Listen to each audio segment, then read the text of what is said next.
Hello.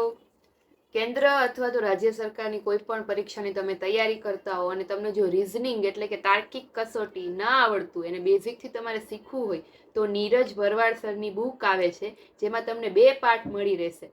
એટલે કે total એકમાં 27 ચેપ્ટર છે ને બીજામાં 17 ચેપ્ટર છે. પાર્ટ એ ને પાર્ટ બી એવી રીતે કોમ્બોનું જ આવે છે. 2 બુક આવે છે એમાં. તો કયા કયા ચેપ્ટર એમાં અંદર છે અને કેવી રીતની આખી સ્ટાઇલ છે બુકની, તો એના માટે તમે મારો આખો વિડીયો જોતા રહેજો. હું તમને આ બંને બુક વિશે આ વિડીયોમાં દેખાડું છું. ચાલો. નીરજ ભરવાડ સરની બુક છે તાર્કિક કસોટી એટલે કે રીઝનિંગની. એક કોમ્બો જ આવે છે આખો. જો પાર્ટ 1 ને પાર્ટ 2. આ તમને જે દેખાય છે ને એ કવર છે. આ કવરમાં 2 બુક છે, જો દેખાય છે. આ જે જાડી બુક છે પાર્ટ 1 છે, એમાં 27 ચેપ્ટર છે રીઝનિંગના, અને બીજી જે પાર્ટ 2 આ જે નાનકડી પાતળી જેવી દેખાય છે એમાં 17 બીજા ચેપ્ટર છે. એટલે ટૂંકમાં બંને પાર્ટ 1 ને પાર્ટ 2 નો કોમ્બો જ આવે છે. બરાબર. લગભગ તો તમારે બંને જ લેવી પડે કેમ કે અડધા ચેપ્ટર આમાં છે અને બાકીના ચેપ્ટર આમાં છે. બરાબર. એટલે 2 જ લેવી પડે તમારે, અને 2 જ લેવા ઇઝી પડે તમને એમ.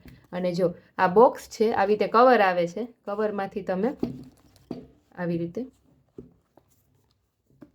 કોમ્બોને કાઢી શકો. આ છે પાર્ટ 1 છે રીઝનિંગનો, અને આ છે પાર્ટ 2 છે. આમાં 27 ચેપ્ટર છે, 1750થી વધારે પ્રેક્ટિસ ક્વેશ્ચન છે, અને 2011-20 સુધીના અગાઉની પરીક્ષામાં પૂછાયેલા એટલે કે PYQs છે.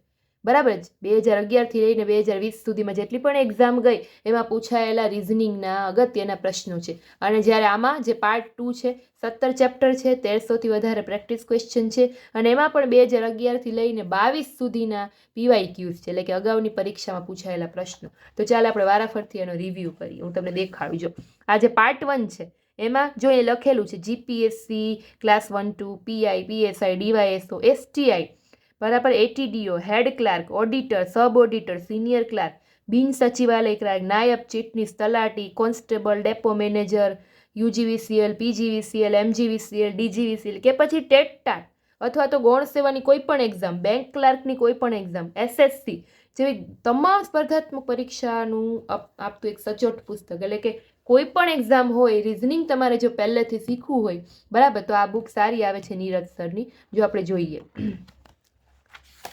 પાર્ટ 1, તમે પેજીસ ઉપરથી તમને ખ્યાલ આવી જશે કે પેજીસ પણ આના પ્રીમિયમ ક્વોલિટીના છે, અને કલર કોમ્બિનેશન હેન્ડરાઇટ અક્ષરનું પણ સારું છે. તમને વાંચવાની મજા આવશે. કલરફુલ બુક છે એકદમ.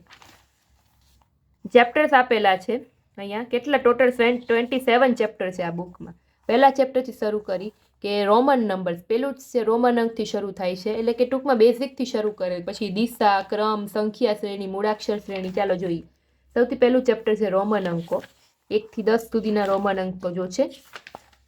કલરફુલ છે, તમને વાંચવામાં જ્યારે કંટાળો ના આવે. સમજૂતી હશે, પછી એક્સરસાઇઝ હશે, એક્સરસાઇઝનું સોલ્યુશન આપેલું હશે, અને સાથે સેલ્ફ પ્રેક્ટિસ માટેના ક્વેશ્ચન એટલે કે MCQ હશે. બરાબર. તમને એમ જ લાગે કે એક્ઝામ આપવા આપણે બેઠા છીએ, સેલ્ફ પ્રેક્ટિસના ક્વેશ્ચન છે. અને એમાં અમુક એવા ક્વેશ્ચન પણ છે કે જે અગાઉની એક્ઝામમાં પૂછાયેલા હોય. ધારો કે આ ક્વેશ્ચન છે તો અહીંયા લખ્યું છે, જો ડેપો મેનેજર 2019માં ક્વેશ્ચન પૂછાયેલો હતો, અને સાથે નીચે એના આન્સર પણ છે. ક્લિયર? બધા ચેપ્ટરમાં આવી રીતે સેમ પેટર્ન છે. પહેલા સમજૂતી, ત્યાર પછી એક્સરસાઇઝ, એનું સોલ્યુશન, અને પ્રેક્ટિસ ક્વેશ્ચન અને એના આન્સર. બરાબર. PYQs બધાય જો છે. GPSC 2001માં પૂછાયેલો આ ક્વેશ્ચન છે. 2019 સિનિયર ક્લાર્કમાં પૂછાયેલો આ ક્વેશ્ચન છે. ટેટમાં 2011માં આ પૂછાયેલો ક્વેશ્ચન છે. જો છે બધા ક્વેશ્ચન એ તમે બ્લુ લાઈન વાંચો છો ને, બધા અગાઉની પરીક્ષામાં પૂછાયેલા છે, અને સાથે એના આન્સર્સ પણ આપેલા છે. જો આ દિશાવાળા પ્રશ્નો છે. સમજૂતી આપેલી છે સરસ એકદમ આકૃતિથી. ત્યાર પછી ક્રમનું ચેપ્ટર છે. પેલા સમજૂતી આપેલી છે. ઓલું જે પૂછાય ને કે એક કારમાં એનો ક્રમ ઉપરથી 15મો છે તો નીચેની બાજુએથી 17મો છે તો કુલ કેટલા વ્યક્તિઓ હશે. હા, એ ચેપ્ટર ક્રમનું ચેપ્ટર છે આપેલું છે. આ બધા એવા ક્વેશ્ચન છે કે જે અગાઉની પરીક્ષામાં પૂછાયેલા હોય છે. એક્સરસાઇઝના સોલ્યુશન આપેલા છે. જો એ ક્રમના ક્વેશ્ચન કેવી રીતે આકૃતિ સાથે સોલ્વ કરેલા છે એટલે તમને સમજાય. ત્યાર પછી સંખ્યા શ્રેણી. આ તો બહુ જ બધી એક્ઝામમાં ઘણી બધી વાર કેટલા ક્વેશ્ચન આવવાના હોય છે સંખ્યા શ્રેણીના. CCમાં તો ઘણા બધા ક્વેશ્ચન આમાંથી પૂછાયેલા હતા આ સંખ્યા શ્રેણીના ચેપ્ટરમાંથી. ત્યાર પછી મૂળાક્ષર શ્રેણી, ABCD વાળી જે શ્રેણી આવે છે એ. ત્યાર પછીનું ચેપ્ટર છે સંકેત વિસંકેત. બરાબર, જો પછી પ્રમાણની તુલના, સેલ્ફ પ્રેક્ટિસના ક્વેશ્ચન, PYQs બધા, એના આન્સર, એના સોલ્યુશન, વર્ગીકરણ, બેઠક વ્યવસ્થા. જો આ પણ ઘણીવાર છોકરાઓને ગોટે ચડાવ્યા પ્રશ્ન હોય છે કે એ છે બી ની જમણી બાજુએ બેઠો છે તો સી કેટલામાં બાજુ, એવી રીતે ક્વેશ્ચન હોય છે ને એવા. એની પણ સરસ સમજૂતી આપી છે, પ્રેક્ટિસના ક્વેશ્ચન, એના આન્સર, PYQs આપેલા છે, આકૃતિ સહિત સમજાવેલું છે. ત્યાર પછી શ્રેણી, મૂળાક્ષર સૂઝ, કે આના બદલે આ કરવામાં આવે તો કયો શબ્દ બને, એવા ક્વેશ્ચન હોય છે ને એ મૂળાક્ષર સૂઝ. અંક સૂઝ, કે જો 684 બરાબર 132, 970 બરાબર 546, તો 478 પ્લસ 609 બરાબર કેટલા થાય, આને કહેવાય અંક સૂઝ, નંબર ટેસ્ટ. એ પણ PYQs આપેલા છે, સમજૂતી આપેલી છે.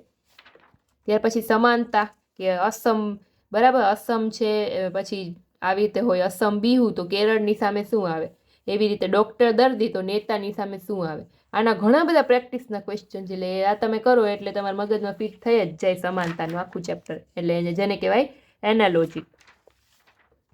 જો છે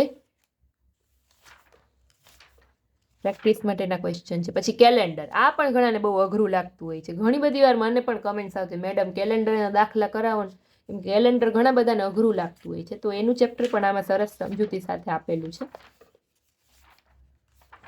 ત્યાર પછી મિશ્ર પ્રશ્નો, બધી જાતના પ્રશ્નો મિક્સ કરેલા. ત્યાર પછી ક્રમ આકૃતિઓ, જો છે રીઝનિંગમાં આ તો બેસ્ટ કે ટૂંકમાં IMP ચેપ્ટર કહેવાય. એમ આ આકૃતિ તો હોય જ રીઝનિંગમાં, એકાદો ક્વેશ્ચન તો આવી જ જાય, બરાબર, એટલે પ્રેક્ટિસ કરવી જરૂરી છે.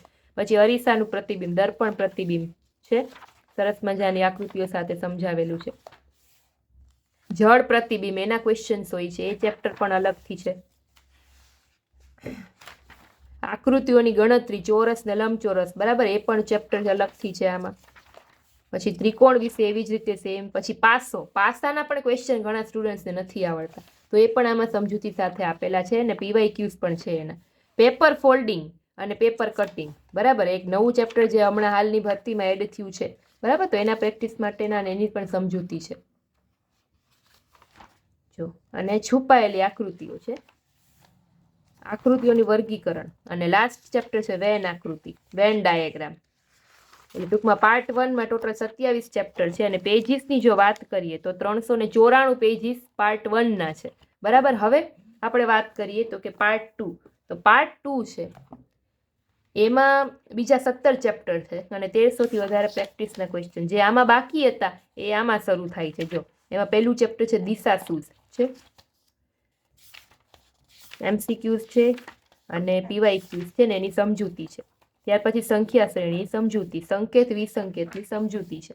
ટૂંકમાં આમાં બધા PYQs છે. માનો ને આગલા જે ચેપ્ટર આપણે જોયા ને, આગલા 27 ચેપ્ટર, બરાબર, એ જ બધા ચેપ્ટર એમાં જ છે, પણ એના MCQs PYQs વધારે આમાં આપેલા છે, પ્રેક્ટિસના ક્વેશ્ચન વધારે છે. એમ ટૂંકમાં ચેપ્ટર અલગ નથી, પ્રેક્ટિસના ક્વેશ્ચન વધારે છે. બેઠક વ્યવસ્થા, લોહીના સંબંધો, જો આ ચેપ્ટર ઓમાં એડ નહોતું પાર્ટ 1માં, બરાબર, આમાં છે, એટલે લગભગ તો તમારે બંને બુક લેવી જ પડે, કેમ કે અમુક ચેપ્ટર ઓલામાં છે ને અમુક નથી, એવી રીતે છે. કોયડા ઉકેલ છે એ ઓલામાં નહોતું, આ પાર્ટમાં છે, બરાબર. જો છે પેજીસ પણ બધા એકદમ પ્રીમિયમ ક્વોલિટીના છે, સારી બુક છે, બંને પાર્ટ સારા છે. પ્રેક્ટિસ માટેના ઘણા બધા ક્વેશ્ચન ને PYQs આપેલા છે. માહિતી પુરવઠા એટલે કે ડેટા સફિશિયન્સી, આ પણ ઘણાને નથી આવડતું હતું, તો આ પાર્ટ 2માં ઇન્ક્લુડ છે. પાર્ટ 1માં નથી, પાર્ટ 2માં છે.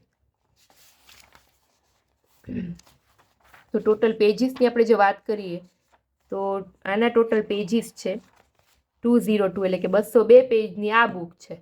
ઓકે, અને પાર્ટ 1 હતું અને આ પાર્ટ 2 છે. ટૂંકમાં બંને બુકનો કોમ્બો જ આવે છે, તમે એને ખરીદી શકો છો, એટલે તમારા બધા ચેપ્ટર ક્લિયર થઈ જાય ને PYQs પણ બધા આવી જાય 2011થી શરૂ કરીને 2022 સુધીને. સારી છે બંને બુક. જો તમારે પરચેસ કરવી હોય તો આની લિંક છે હું ડિસ્ક્રિપ્શનમાં મૂકી દઉં છું, અને તમને શોપમાં પણ આ બંને બુક દેખાતી હશે, તો ત્યાંથી પણ તમે પરચેસ કરી શકશો.